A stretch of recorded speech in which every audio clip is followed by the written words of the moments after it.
শরীয়তপুর পৌরসভার অধিকাংশ রাস্তার অবস্থা বেহাল। জায়গায় জায়গায় খানাখন্দ, এই কারণে চরম দুর্ভোগ পোহাতে হচ্ছে পথচারীরা। এই নিয়ে বিস্তারিত জানাচ্ছেন সহকর্মী সাইফুল ইসলাম আকাশ, সরাসরি যুক্ত হবেন তিনি।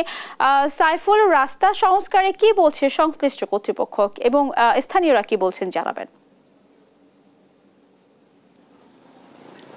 সেনা শরীয়তপুর পৌরসভা প্রথম শ্রেণীর পৌরসভা হলেও এখানকার রাস্তা খানাখন্দ বেশি থাকার কারণে এটি মনেই হবে না এটি কোনো প্রথম শ্রেণীর পৌরসভা।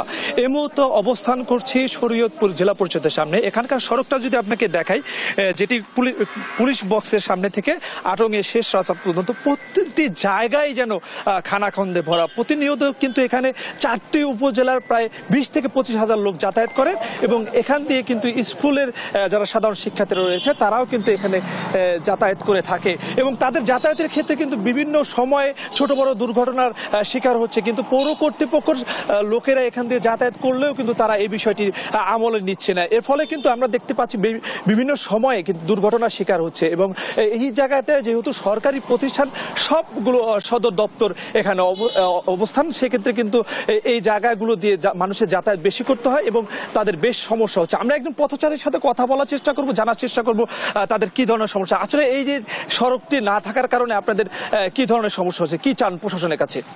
বিগত ফ্যাসিস্ট হাসিনা সরকারের আমলে এই রাস্তাটির টেন্ডার কয়েকবার দেওয়া হয়েছে, কিন্তু তারা কোনো কাজ করেনি। তারা উন্নয়নের নামে লুটপাট করেছে। ছাত্র জনতার আন্দোলনের মাধ্যমে আমরা নতুন একটি সরকার পেয়েছি, নতুন একটি দেশ পেয়েছি। দেশ টিভির মাধ্যমে নতুন সরকারের কাছে আমাদের একটাই চাওয়া, এই রাস্তাটার কাজ যাতে দ্রুত সংস্কার করে আমাদের এই জনদুর্ভোগ থেকে পরিত্রাণ দেয়।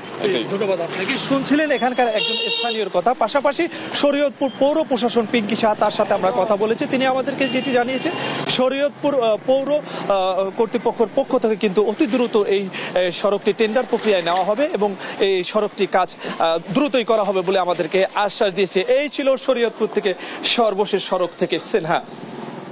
সাইফুল, আপনাকে ধন্যবাদ।